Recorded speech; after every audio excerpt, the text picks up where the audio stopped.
नीचे गिराना नीचे।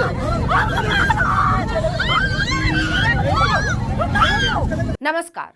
नारी बंधन का ये भाजपा का अपना सलीका है। ये महिलाएं पुलिस हेल्पलाइन के लिए काम करती हैं। सीएम योगी से ही मिलना चाहती थी, लेकिन पुलिस ने इनके साथ बर्बरता की। आपको जानकर हैरानी होगी कि ये महिलाएं कोई और नहीं हैं, बल्कि यूपी पुलिस की मदद तक पहुंचने की पहली सीढ़ी है।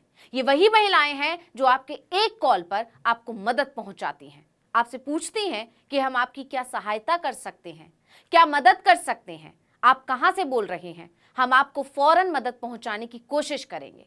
लेकिन सबको मदद पहुंचाने वाली ये महिलाएं आज खुद के लिए मदद मांग रही हैं, तो इन्हें मिली है बेइज्जती, बर्बरता और बेअदबी।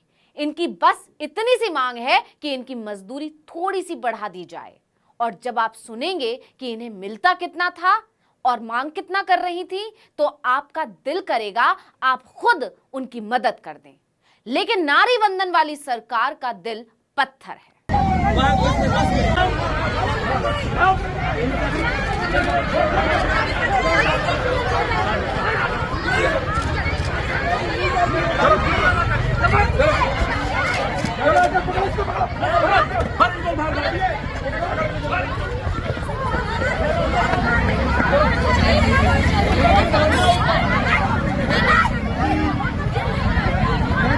ये है योगी राज में महिलाओं की इज्जत।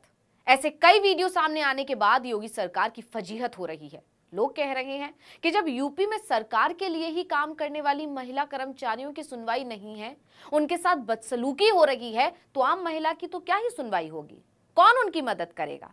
यूपी सरकार की डायल 112 में काम करने वाली महिला कर्मचारियों के साथ पुलिस की इस बर्बरता ने योगी राज में कर्मचारियों की हालत की पोल खोल दी है। वीडियो में साफ दिख रहा है कि अपने हक की आवाज उठाने वाली महिलाओं को पुलिस कैसे घसीट रही है, उनके साथ कितना गंदा सलूक कर रही है, लेकिन सरकार चुपचाप बैठकर ये तमाशा देख रही है।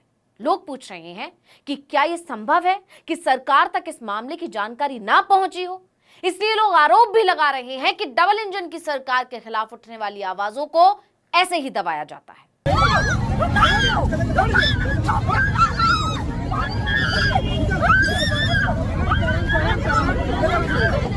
योगी जी जिन कर्मचारियों के बल पर दूसरे चुनावी राज्यों में बड़े बड़े दावे करते हैं, कहते हैं हमारे यहाँ महिलाएं सुरक्षित हैं, कहते हैं हमारे यहाँ की सुरक्षा व्यवस्था, कानून व्यवस्था सबसे बेहतर है, योगी के राज में उन्हीं महिला कर्मचारियों की सुनवाई नहीं हो रही है। डायल 112 में काम करने वाली इन महिला कर्मचारियों की मांग है कि इनका वेतन 12,000 रुपए से बढ़ाकर 18,000 रुपए कर दिया जाए और ऑफर लेटर दिया जाए। बिल्कुल ठीक सुना आपने, 300 रुपए रोजाना की दिहाड़ी पर काम करती हैं यूपी पुलिस हेल्पलाइन के लिए बेटियां। महिला कर्मचारियों का आरोप है कि 4 साल में एक बार भी उनकी सैलरी नहीं बढ़ाई गई। इन्हीं मांगों को लेकर कर्मचारी 6 नवंबर की सुबह से धरना प्रदर्शन कर रही हैं। इन्होंने रात भी सड़क पर ही बिताई। सब एक स्तर पे मानी जाती हैं, लेकिन उसका तरीका होता है। कोई भी जायज बात नाजायज तरीके से मनवाई नहीं जा सकती। इसलिए मैं कह रहा हूँ, आप सुनिए मेरी बात, प्लीज रिक्वेस्ट कर रहा हूँ मैं, आप सभी बच्चियां हैं, आप इस प्रक्रिया में आइए, अपना डेलीगेशन बनाइए, फॉर्मल एक लेटर जिसपे आपके बिंदुवार प्रस्ताव हो उसको लिखिए। आप सुनिए, 112 के जो शीर्षस्थ अधिकारी हैं उनके साथ बैठिए। हम धरने पर बैठी तमाम महिला कर्मचारियों ने बताया कि यूपी 112 के पुलिसकर्मी उन्हें शौचालय तक का प्रयोग नहीं करने दे रहे हैं, बाहर लगी लाइटें भी बंद कर दी। यानी सरकार के इशारे पर पुलिस किसी भी हद तक जा रही है। वेतन बढ़ाने की कह रही महिला कर्मचारियों के मुताबिक ये सभी रोजाना 9 घंटे काम करते हैं, लेकिन सैलरी के नाम पर महज 12,000 रुपए मिलते हैं। जबकि 75 जिलों से आने वाली लोगों की कॉल को सुनती हैं। कई बार सैलरी बढ़ाने की मांग की गई, लेकिन कोई सुनवाई नहीं हुई। इसके अलावा काम तो यहां कर रहे हैं, लेकिन ऑफर लेटर तक नहीं मिला है। मतलब हमारे काम और अनुभव का कोई लिखित हिसाब किताब नहीं। कर्मचारियों के मुताबिक ये लोग 5 से 6 विभागों को देखते हैं, सोशल मीडिया भी हैंडल करती हैं, 9 से 10 घंटे काम करती हैं और इन्हें इतना काम करने के बदले में मिलते हैं सिर्फ 12,000 रुपए। और तो और जॉब सिक्योरिटी भी नहीं है, कभी भी निकाल दिया जाता है। आपको याद होगा 4 साल पहले उत्तर प्रदेश के मुख्यमंत्री योगी आदित्यनाथ ने एकीकृत आपात सेवा 112 का शुभारंभ किया था।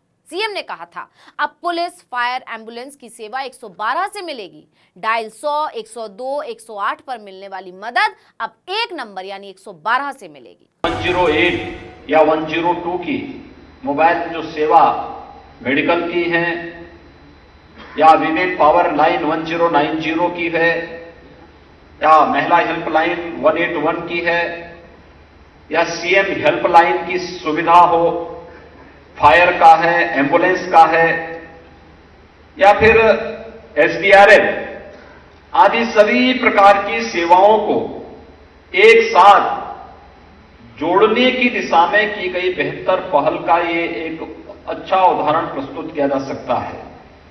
अब लोगों को अलग अलग कार्य के लिए अलग अलग नंबर याद करने की आवश्यकता नहीं। यानी सरकार ने कॉस्ट कटिंग की थी। अलग अलग विभाग होते तो अलग अलग कर्मचारी रखने होते, लेकिन सरकार ने एक ही कर्मचारी पर कई विभागों की जिम्मेदारी डाल दी, लेकिन वेतन वही रखा। 4 साल से कर्मचारी उसी वेतन पर काम कर रही हैं। महिला कर्मचारियों ने बताया कि उनका चयन 4 साल पहले टेक महिंद्रा कंपनी ने किया था, लेकिन पिछले सप्ताह टेक महिंद्रा कंपनी को बदलकर वीविन कंपनी को इसका टेंडर जारी कर दिया गया। कर्मचारियों का आरोप है कि नई कंपनी उन्हें बाहर करने की तैयारी कर रही। कंपनी ने ना तो वेतन दिया है और ना ही नियुक्ति पत्र। कंपनी ने नई भर्ती भी शुरू कर दी है। इसीलिए कर्मचारियों ने अपने हक की लड़ाई करने की ठानी और धरने पर बैठ गई। लेकिन सबको मदद पहुंचाने वाले इन कर्मचारियों को ही मदद नहीं मिल रही है, बल्कि उन्हें पुलिस के डंडे मिल रहे हैं।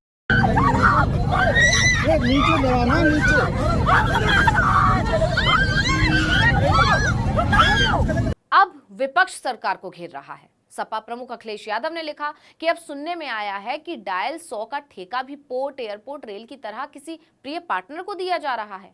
महिलाओं को आरक्षण देने की बात करने वाले उन्हें हिरासत दे रहे हैं। कहीं नाम बदलने वालों ने आरक्षण का नाम हिरासत तो नहीं रख दिया है। एक और ट्वीट में अखिलेश यादव ने लिखा कि उत्तर प्रदेश में भाजपा सरकार का अपराध के प्रति जीरो टॉलरेंस इसलिए जीरो हो गया है क्योंकि उत्तर प्रदेश की भाजपा सरकार डायल 100 तक को उनका वेतन नहीं दे पा रही है, जिससे मजबूर होकर कर्मियों को धरने पर बैठना पड़ रहा है। सवाल यह है कि प्रदेश का खजाना कौन खा जा रहा है। अब इस घपले घोटाले की शिकायत किस डायल 100 पर की जाए? वेतन ना देकर कम से कम दिवाली पर तो भाजपा सरकार लोगों के घरों में अंधेरा ना करे। अब इस मामले के सामने आने के बाद से लोग पूछ रहे हैं कि ये बीजेपी का कैसा नारी वंदन है। यूपी पुलिस की सेवा करने वाली महिला कर्मियों को ही ऐसे घसीटा जा रहा है, तो आम महिलाओं की तो क्या ही स्थिति हो। तो इस वीडियो में इतना ही। आपसे अनुरोध है, यूट्यूब पर हमारे चैनल आर्टिकल 19 इंडिया को सब्सक्राइब कीजिए, फेसबुक पर लाइक कीजिए, कमेंट करके बताइए आपको हमारा ये वीडियो कैसा लगा। आने वाले दिनों में हम और किन मुद्दों पर वीडियो बनाएं ये भी जरूर बताइएगा। ट्विटर हैंडल है आर्टिकल 19 _ इंडिया, इसे भी फॉलो कर लीजिए। नमस्कार।